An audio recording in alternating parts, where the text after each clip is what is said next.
क्या आप जानते हैं कि नागा साधु कहाँ से आते हैं और कुंभ मेले के बाद कहाँ चले जाते हैं?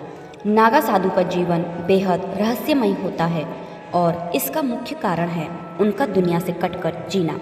वे सारे भौतिक सुख छोड़कर एकांत में अपना जीवन जीते हैं, लेकिन जब भी महाकुंभ या कुंभ का आयोजन होता है, ये साधु अपना एकांत जीवन छोड़कर उसमें डुबकी लगाने अवश्य आते हैं। पर लाखों की तादाद में आए ये साधु आखिर उसके बाद कहाँ चले जाते हैं?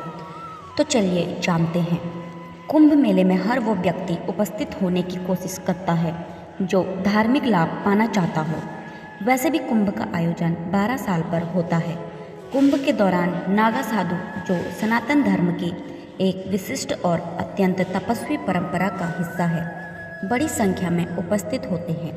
वे कुंभ के प्रमुख आकर्षण और आध्यात्मिक आयोजन का केंद्र होते हैं। नागा साधुओं के रहस्यमय जीवन के कारण उन्हें सामाजिक तौर पर सिर्फ कुंभ में ही देखा जा सकता है। वो कुंभ मेले में कैसे आते हैं और वहाँ से कैसे जाते हैं, ये एक रहस्य जैसा है, क्योंकि किसी ने कभी उन्हें सार्वजनिक रूप से आते जाते नहीं देखा।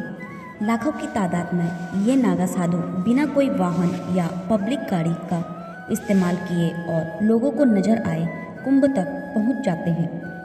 ऐसी मान्यता है कि वे हिमालय में रहते हैं और कुंभ मेला एकमात्र ऐसा समय है जब ये आम लोगों के बीच दिखाई देते हैं। कुंभ में 2 सबसे बड़े नागा अखाड़े, महापरिनिर्वाणी अखाड़ा और पंचदश नाम जूना अखाड़ा है, जो वाराणसी में है। ज़्यादातर नागा साधु यहाँ से भी आते हैं। अक्सर नागा साधु त्रिशूल धारण करते हैं और अपने शरीर को राख से ढकते हैं।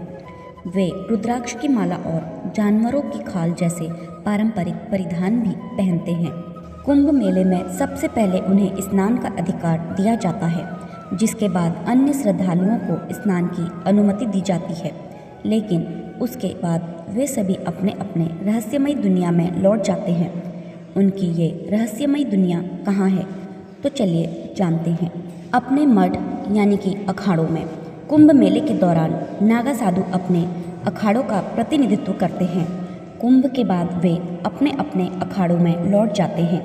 अखाड़े भारत के विभिन्न हिस्सों में स्थित होते हैं और ये साधु वहाँ ध्यान, साधना और धार्मिक शिक्षाओं का अभ्यास करते हैं। गुप्त और एकांत साधना।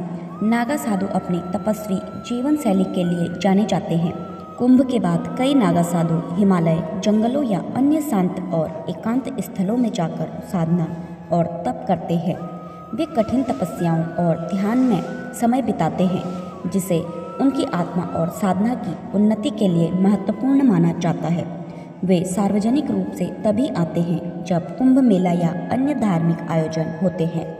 तीर्थ स्थानों पर निवास। कुछ नागा साधु प्रसिद्ध तीर्थ स्थानों जैसे काशी, वाराणसी, हरिद्वार, ऋषिकेश, उज्जैन या प्रयागराज में निवास करते हैं। ये स्थान उनके लिए धार्मिक और सामाजिक गतिविधियों का केंद्र होते हैं। वैसे भी नागा बनने के लिए या नए नागाओं की दीक्षा प्रयागराज, नासिक, हरिद्वार और उज्जैन के कुंभ में ही होती है। यही नागाओं का वर्गीकरण भी होता है। जैसे कि प्रयाग में दीक्षा पाने वाले नागा को राजराजेश्वर, उज्जैन में दीक्षा पाने वाले को खूनी नागा, हरिद्वार में दीक्षा पाने वाले को बर्फानी नागा और नासिक में दीक्षा पाने वाले को चिड़िया नागा कहा जाता है। धार्मिक यात्राएं। नागा साधु भारत भर में धार्मिक यात्राएं भी करते हैं।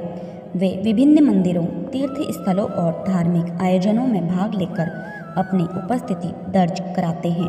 अज्ञात जीवन में विलीन नागा साधुओं में से कई गुप्त रूप से रहते हैं और सामान्य समाज से कटे हुए जीवन व्यतीत करते हैं। उनकी साधना और जीवन शैली उन्हें समाज से अलग और स्वतंत्र बनाती है। तो ये थी नागा साधुओं से जुड़ी हुई कहानी। आपको कैसे लगी कमेंट बॉक्स में कमेंट करके ज़रूर बताएं और हमारे चैनल पर नए हैं तो चैनल को लाइक, शेयर, सब्सक्राइब करना ना भूलें।